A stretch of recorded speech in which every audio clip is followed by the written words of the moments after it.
زندگی میں سب کچھ کسی نہ کسی وجہ سے ہوتا ہے، غلط ہوتا ہے تاکہ ہم صحیح کی قیمت جان سکیں۔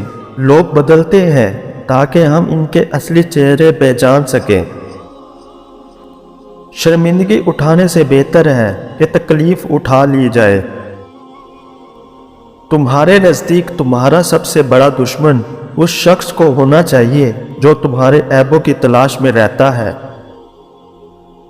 تم پانی جیسے بنو جو اپنا راستہ خود بنا لیتا ہے، پتھر جیسے مت بنو جو دوسروں کا راستہ بھی روک لیتا ہے۔ انسان بزدل اتنا ہے کہ خوابوں میں بھی ڈر جاتا ہے، اور بیوقوف اتنا ہے کہ جاگتے ہوئے بھی اپنے رب سے نہیں ڈرتا۔ صبر زندگی کے مقصد کا دروازہ کھولتا ہے، کیونکہ صبر کے سوا اس کی کوئی چابی نہیں۔ دل میں برائی رکھنے سے بہتر ہے کہ ناراضگی ظاہر کر دی جائے۔ اگر آپ جاننا چاہتے ہیں کہ کوئی بھی انسان کیسا ہے تو اچھی طرح دیکھ لیں کہ وہ اپنے سے کم تر لوگوں کے ساتھ کیسا برتاؤ کرتا ہے۔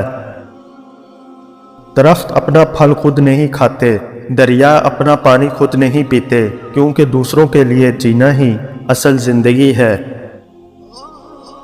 خود سے سچی زندگی گزارنے کا حوصلہ رکھیں، نہ کہ وہ زندگی جس کی دوسرے آپ سے توقع رکھتے ہیں۔ کسی کو اذیت دینے کے بعد اس کے صبر اور خاموشی سے ڈرو۔ اگر لوگ آپ کو قبول نہیں کرتے تو بھی مایوس نہیں ہونا، کیونکہ لوگ اکثر وہ چیزیں چھوڑ دیتے ہیں جن کی قیمت وہ دے نہیں سکتے۔ محبت وہ نہیں ہوتی جو جان دیتی ہے، محبت وہ نہیں ہوتی جو مسکان دیتی ہے، بلکہ محبت تو وہ ہوتی ہے جو پانی میں گرا آنسو بھی پہچان لیتی ہے۔ سمجھدار آدمی اپنی سمجھداری کی وجہ سے چپ ہو جاتا ہے، اور بیوقوف کو لگتا ہے کہ وہ میرے ڈر کی وجہ سے چپ ہے۔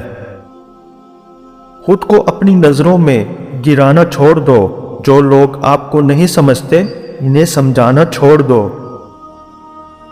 ہر کوئی دنیا بدلنے کا سوچتا ہے، لیکن خود کو بدلنے کا کوئی نہیں سوچتا۔ خوش رہنے کا صرف ایک ہی راز ہے کہ امید صرف اپنے سے رکھو، کسی اور سے نہیں۔ جو اپنی جوانی سے سیکھنے کو نظر انداز کرتا ہے وہ اپنے ماضی کو کھو دیتا ہے اور مستقبل کے لیے مر جاتا ہے۔ جس رات تمہیں نیند نہیں آ رہی، سمجھ جاؤ کہ بہت جلد تمہیں دولت ملنے والی ہے۔